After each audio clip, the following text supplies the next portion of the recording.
D, wait for it, delightful. Check out the name tag. You're in my world now, Grandma.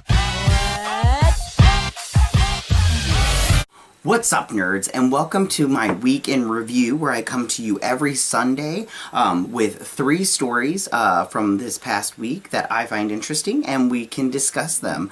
I want to just say real quick something I haven't mentioned before, but I want to mention it now. All of the stories that I bring to you, I will leave a link to the article down below, and you can read it for yourself.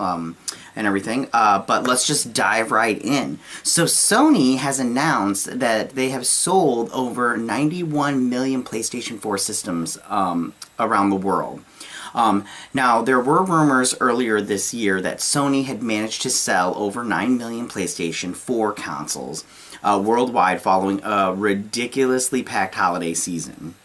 And on January 7th, the company finally confirmed that that number, and I believe it's 91.4 million. I think I have it in my notes. Just sorry. Okay. In a press release, Sony confirmed its new sales milestone for its popular console, which continues to soldier on with the help of games like God of War and Marvel's Spider-Man. Now, the PS4 has sold, cumulatively sold through more than 91.6 million, there it is, units globally as of December 31st, 2018. And I just want to say, like, I've stated this before, I am not a gamer, but I do find this very impressive that that they've sold this many game systems around the world. I mean, it's very impressive, and I mean, like, they're obviously a giant in the gaming world, so I mean, good for them. I'm wondering, do any of you own a PS4 or more than one PS4? And if so, why? Because I do know somebody that does have more than one PS4, and my question is, what's the use for that? So you can leave your comments in the section down below. So the next one, Robert Zemeckis has confirmed that he is the setting of the Witches remake. As the children's books go, by Roald Dahl. I don't know if that's, I'm probably not pronouncing his name right. The Witches is a pretty dark one, and it sounds like director Robert Zemeckis is planning to take that darkness and run with it. Now, about is a slightly different location than what audiences might expect. And in a recent interview with the French site Alkaline, Zemeckis revealed that he is shifting the location from England and Norway, as it is in the book, to the Gothic South for a story with a psychological spin. And then for those of you who aren't familiar, familiar with The Witches, is in 1983, it's a children's fantasy novel from British writer Roald Dahl, I don't know how to say his name. Anyways, which follows the story of a young British boy and his Norwegian grandmother, who happens to be a retired witch hunter, come across a coven of child-hating witches and find themselves having to stop the powerful Grand High Witch from a nefarious plot.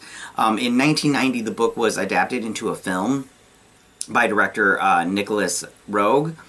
That film, which was produced by the Jim Henson Company, and was the last one that Jim Henson personally worked on prior to his death. And I have to say, like, I didn't read the book, but I did see that 90s movie, and I just have to say, I love that movie. It's so good. I mean, I love when the Grand High Witch peels off her face and she's all gnarly and everything, and I just love that movie. So I think that this one, even though it'll have what seems like a darker spin, I do think it'll be good, and I'm excited about it. I don't know if you're excited about it, but I do think that, and when they said a Gothic South, I'm wondering if they just mean a south of Europe, because this takes, the book takes place in England and in Norway, so I'm wondering what they mean by the Gothic South. If they mean in America, I would prefer that they didn't do that. I'd keep it into in Europe. I think that would be better, but what do I know? So for my next story, Star Trek 4 has reportedly been shelved by Paramount Pictures. And after both Chris Pine and Chris Hemsworth reportedly decided to walk away from the franchise following pay disputes, a new report indicates that Star Trek 4 has now been put on hold by Paramount Pictures. And basically what it was Chris Hemsworth being Thor and Chris Pine being in Wonder Woman, they both wanted a bump in pay. Chris Hemsworth plays Captain Kirk's father in the first movie, and he ends up dying like in the first 5 minutes. But they were planning on bringing him back because they do a time jump in that first movie. And they mess with time a little bit. So I'm not sure what they were going to do as far as this fourth one goes, but it doesn't look like it's going to get made. And I have to be honest, I'm not sad. I really liked the first Star Trek. It was so good. The second one, Into Darkness, was okay, but it wasn't that great. And I did not like the last one, which was Beyond. Yeah, Star Trek Beyond. I did not like that one at all. I thought it was bad, and I'm sorry, but I'm not sad that this is not going to get made. And then for my last story, the DCE rumors point to a non-flashy costume in Birds of Prey. An interesting rumor about Birds of Prey has been revealed this week, and it's said that we shouldn't expect flashy costumes in the movie. Now, Revenge of the Fans has shared some interesting updates on the DC Extended Universe, and these are bound to get fans talking. But while Aquaman may have featured colorful, comic-accurate costumes, it sounds like Birds of Prey, the fabulous emancipation of one Harley Quinn, I hate that title, it's so stupid, will be headed in a slightly more grounded direction from what I read. Even though director Kathy Yan has reportedly come up with some very cool costumes for the lead characters in the movie.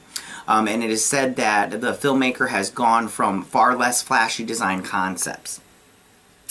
And then that doesn't mean the likes of the Huntress or the Black Canary won't be decked out in something resembling the source material, of course, but it sounds like you should expect along the lines of Suicide Squad and everything. And here's hoping that Black Mask will still have his mask.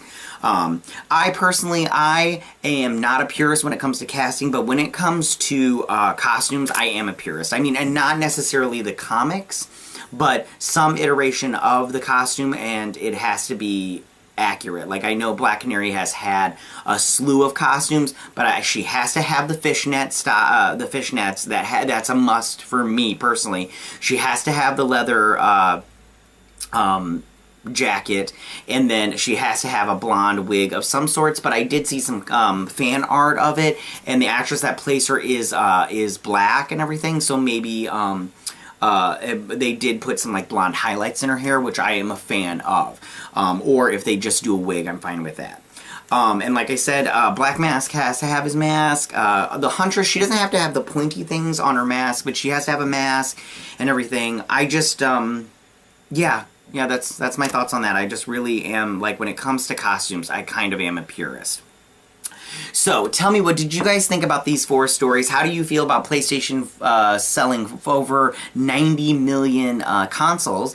How do you feel about the Witches remake and where that's being set?